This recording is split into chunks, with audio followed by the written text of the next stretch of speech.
The nation's capital should be a model for public schools. Instead, Washington, D.C. taxpayers pay among the highest in the nation per student, only to see that produce one of the worst outcomes year after year. Lisa Fletcher investigates. Are you excited? New day? Yes! New school? Yeah! That's 11-year-old Leah Terzis on her first day of 6th grade. She's attending private school in nearby Maryland, even though she lives in Washington, D.C. Her mom, Melissa, decided to take Leah and her older sister, Mercina, out of D.C. public schools when it became clear the girls weren't being properly prepared for middle school. What are the main factors that drove your decision to move the girls from D.C. public schools into private? So having a lack of confidence in some of the subjects that they were going to be able to grasp what they needed to be successful in middle school and high school. A glaring example jolted Melissa when her older daughter was in the 2nd grade. She came home one day in September and we said, oh, tomorrow's a new month. And she couldn't figure out what month came after September. And we were thinking, what did we miss? Were we supposed to do that? As for Leah, she struggled with math and was falling behind, lost in a sea of students. Any thoughts on what the rest of your education is going to be like being in a private school? What do you want it to be? I want it to be really organized in a way, and I want to be a lot more organized than I was at my old school, because in my new school we get planners and we have to fill them out. We didn't have that at the old school. The Terzis' decision to pay to put their girls in this private school in another state is a result of a long-standing controversy in the nation's capital. Washington, D.C. spends more per student than most any other school system in the country, yet consistently ranks near rock bottom in terms of how well kids learn. According to a 2024 report, taxpayers here spend close to $27,000 per student each year, well above the national average and second only to New York. Yet 67% of 4th graders can't do math at grade level.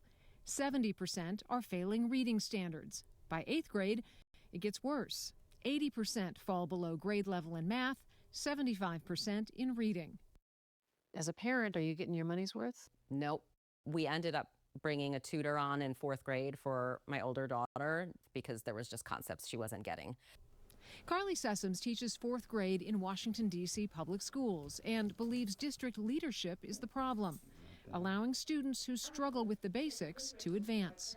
If we are moving children through the system that are not proficient in reading and writing and basic math, how are we serving that child when back when they were 9 or 10 years old, we saw this potential path for the next 5 to 7 years? It's tragic. We still have many students who are not achieving at their fullest potential. We asked Paul Kine about the criticisms from teachers like Sessoms. He's D.C.'s deputy mayor for education, appointed by the mayor in 2018. With so few 8th graders being proficient in math and reading, what's the district's policy on holding students back? We do not typically hold students back unless they fail their classes. So if you pass your classes and you have achieved the milestones that we expect of you, then you can move on to the next grade. If you retain students, you actually end up with worse outcomes for those students than if you don't. Are taxpayers getting the value out of their dollar here? Yes, 100%. It's true that we're starting from a foundation that none of us would be proud of and that none of us want. But the question I think that families ask is, are you actually doing your best to continue to improve the learning outcomes? There's no quote-unquote silver bullet for any of this, but are we making the right investments that are causing our schools to do better and better the answer is a yes.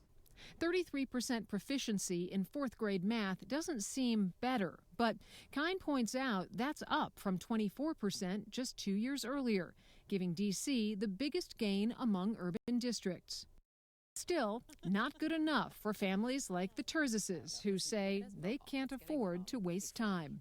There's so much change, but there's so much stuff that happens to prep them for high school. We wanted to actually just get them out and get them into a private school where there would be a lot more hands-on education. They definitely get a lot more focus. They get a lot more attention. Nobody's left behind. A number of school systems similar in size to D.C. actually spend less and get better results. Austin, Texas, and Charlotte, North Carolina spend about half of what D.C. does, and they do better on the nation's report card. But in urban districts of similar size, D.C. is the fastest improving in the nation. Comparisons like this can be difficult because there are a lot of variables like student population, demographics, and cost of living. In Washington, D.C., I'm Lisa Fletcher for Full Measure.